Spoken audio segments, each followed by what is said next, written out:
I'd like to give you guys a word from Tommy Sotomayor here for a second. Football doesn't last forever. Wow.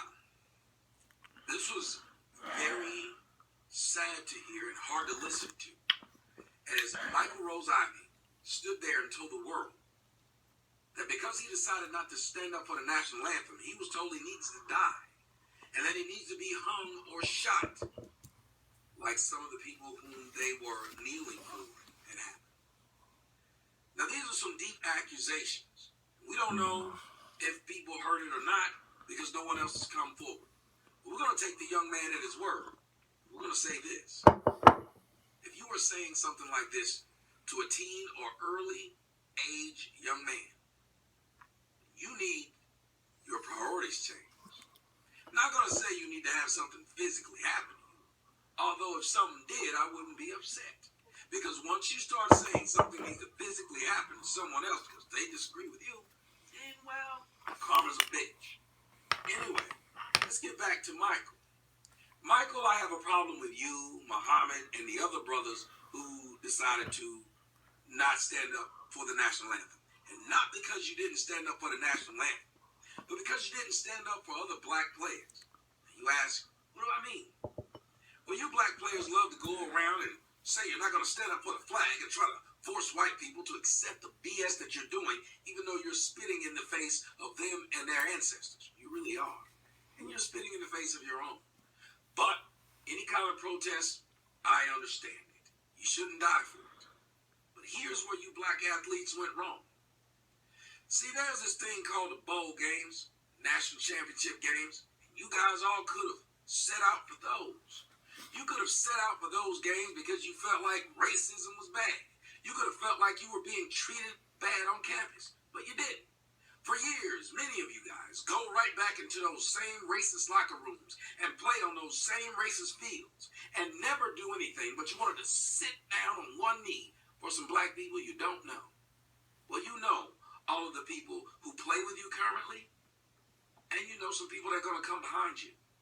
And you can make a huge statement if you got off of your knee and off of your ass and decided that you want to sit down for the rights of the players. What Tommy's talking about is the fact that something that has to do with the fact that NCAA college football players don't get compensated. And in fact, their scholarships aren't protected. If they were to have a career-ending injury, they could have a scholarship-ending injury. And let's face it, a lot of these athletes, no matter what their race, don't exactly show up to school for collegiate excellence or, they're not really there to get a degree. Now, a lot of them are, and especially at the University of Nebraska, there's a lot of guys there who take their schooling more seriously than their football. We have a lot of what's called academic All-Americans, which means players that go on and do really well on the football field, but also hold a GPA higher than 3.0. We got a lot of those. But there remains that you got to fly all around the country. You got to bus all around the country. You got to play pretty much the most dangerous sport in the world. More dangerous than boxing, more dangerous than the UFC. Where some doctors would say that the equivalent of playing a full-on football game is the equivalent of being in a car crash. And they don't get paid. I have a video game called NCAA Football, EA NCAA Football 2014. And that's the last one of those. There's not a 15. There's not a 16. There's not a 17. Because there was a class action lawsuit against EA for using the likenesses of players. Now, the game uses an approximation of the players' likeness, but does not use their name or their address, and it doesn't look like them. And the lawsuit was originally started over a 2006 version of the game from PS2 where you definitely didn't look like your representation. But let's not fuck around. The representation is of the players who are not compensated for that either. Not for the video game, not for their actual physical gameplay. And one of the spearhead guys, one of the guys who started that lawsuit, happened to be a former quarterback for this team, white guy. Now,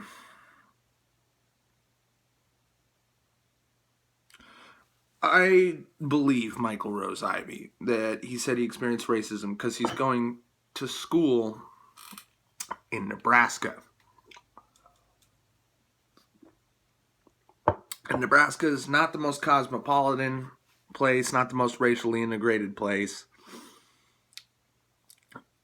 It may be in the Midwest, but Nebraska may as well, in a lot of ways, be the South. It's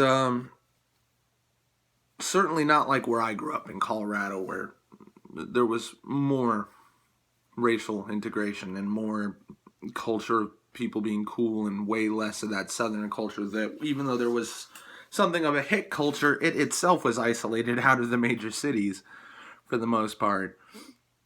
And what we got instead was Boulder, Denver, Longmont, chill places. Nebraska is still very old school, for better and for worse. But what do you achieve by kneeling for the national anthem?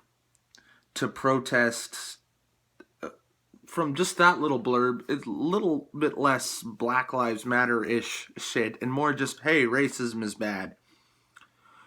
Well, first of all, Tommy Sotomayor is right. You would have been more productive in standing up for yourself and for other people that you actually know rather than strangers or abstract ideals.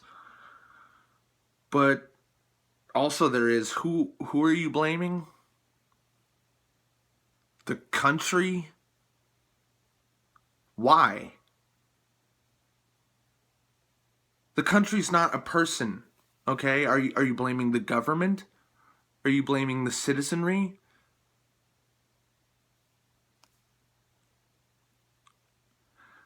Honestly, you're probably just capitalizing off of Colin Kaepernick's latest news extravaganza, which was also stupid. But I just gotta say, there's all these other forms of symbolism that are achieved in college football. Recently, a punter for Nebraska died in a car crash. And there's been all these displays of respect and camaraderie and sportsmanship from every team we've played has offered some sort of condolence, whether it was placing flowers at the 27-yard line. Sam Foltz was number 27 for Nebraska. There was the event at the first game of the season where Nebraska lined up for their first punt, and they only had 10 players on the field, and they just sat there in formation and took a delay of game penalty because there was no punter on the field. That position was empty, and therefore the ball was not snapped or punted. And the other team that we were playing against declined the delay of game penalty because they knew what we were doing. Those mean something and don't attack anybody. What does it mean to fucking protest the national anthem unless you're actually protesting the actual existence of the national anthem? You gotta ask yourself, are you gonna gain any sympathy? You're gonna gain attention, but are you gonna gain any sympathy by protesting an abstract representation of this entire country and technically all the people in it? Just be more constructive. Be more exacting. Michael Rose-Ivy, young kid though he is, college football player though he is, and not a millionaire though he is actually taking somewhat of a risk doing these kinds of protests. Because he's not a millionaire. He's not white passing, I assure you. I haven't shown you a picture of him, but he black, yo. Okay? And he's at least targeting specific things that have to do with him. Things that he's experienced, or so he said. Unlike Colin Kaepernick, which is, somebody I haven't seen and don't know anything about, that I've been given a false narrative that's extremely biased and one-sided and hysterical and sensationalist by the media, has told me something that's not really true, and I'm protesting it because I have a responsibility as a millionaire white passing fucking NFL football player to fucking... No. I'll take Michael Rose-Ivy's protest 1 billion times over Colin Kaepernick. That's not just because I'm a fan. And not just a fan of the team, I'm a fan of him as a player personally. It's that his protest was just better. But it still needs work.